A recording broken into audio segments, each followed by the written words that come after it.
안녕하세요. 논어 속에 담긴 시대를 뛰어넘는 지혜를 함께 살펴보는 시간입니다. 오늘은 어쩌면 우리 모두가 매일같이 겪는 갈등이죠. 바로 덕을 사랑하는 마음과 눈앞의 이익 사이의 문제, 그리고 그에 대한 해법을 한번 깊이 들여다보겠습니다. 자, 오늘 우리가 함께 따라가 볼 이야기의 순서입니다.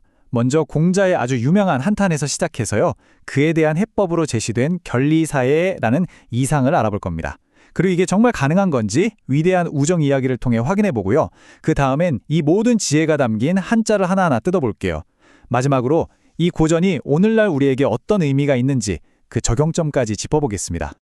네, 그럼 첫 번째 이야기, 공자의 한탄입니다. 이건 사실 수천 년 동안 수많은 사상가들을 고민하게 만든 아주 근본적인 문제인데요. 바로 공자 자신의 깊은 고뇌에서부터 모든 이야기가 시작됩니다. 이게 바로 그 유명한 논어 원문 구절입니다. 다 끝났구나. 나는 덕을 좋아하기를 아름다운 여색을 좋아하듯 하는 사람을 아직 보지 못했다. 공자가 정말 깊은 좌절감과 안타까움을 드러내는 대목이죠. 그러니까 이 말의 핵심은 이거예요. 사람이라는 게 참 보편적으로 그렇다는 거죠. 어렵고 시간이 걸리지만 정말 보람있는 인격 수양의 길보다는 당장 눈앞에 보이는 즉각적인 욕망에 훨씬 더 본능적으로 끌린다는 지적입니다. 하지만 공자는 그냥 한탄만 하고 끝내지 않았습니다. 아주 중요한 건 이 문제에 대한 해독제를 함께 제시했다는 점이죠. 우리가 인생의 여러 선택 앞에서 길을 잃지 않도록 이끌어주는 하나의 원칙을 말입니다. 그 개념이 바로 여러분도 들어보셨을 결리사의입니다. 정말 강력한 네 글자죠. 글자 그대로 이익을 보거든 의로움을 생각하라. 어떤 이득을 취하기 전에 그 과정이 과연 올바른 길인지 정의로운 것인지 먼저 따져보라는 겁니다. 이 구절을 보면 그 의미가 훨씬 더 깊어집니다. 보세요. 결리사의는 그냥 돈 문제만이 아니에요. 나라가 위태로울 땐 목숨을 바칠 각오를 하고 아주 오래전에 한 약속이라도 평생 잊지 않고 지키는 것.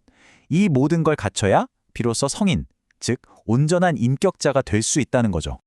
그런데 말이죠. 이런 이상적인 이야기가 과연 현실에서 정말 가능할까요? 그건 그냥 성인군자들이나 하는 소리 아니야? 싶을 수 있잖아요. 그런데 고대 중국에 이걸 실제로 증명해 보인 전설적인 우정 이야기가 있습니다.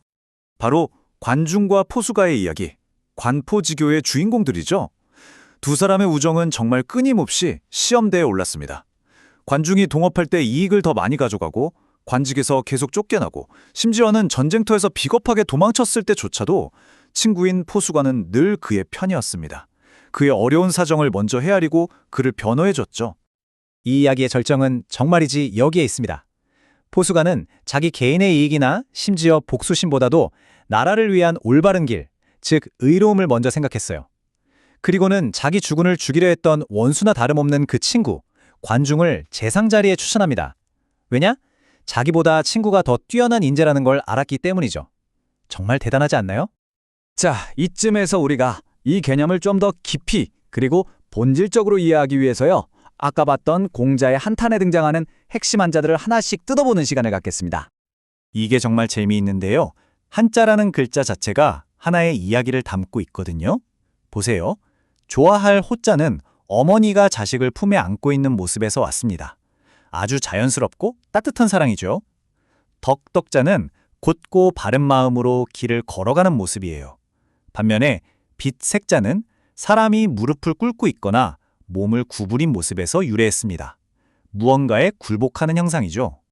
그렇다면 이 2500년도 더 된 지혜가 과연 오늘날 우리의 직장 생활이나 일상에 어떻게 적용될 수 있을까요? 한번 구체적인 이야기로 들어가 보죠.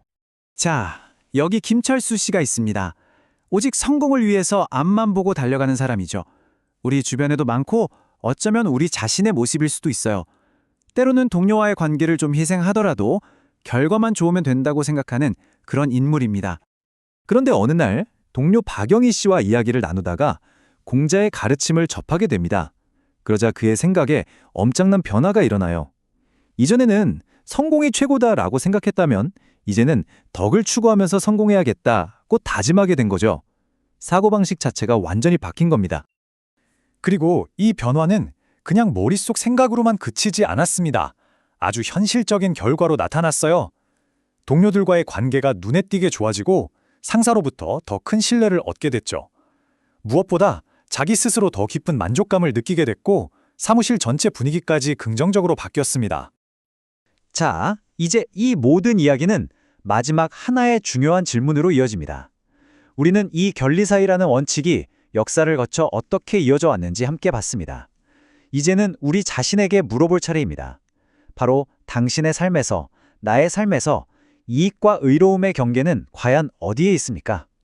개인적인 이득과 옳은 길 사이에서 선택해야 할 때 우리는 어떤 길을 가게 될까요?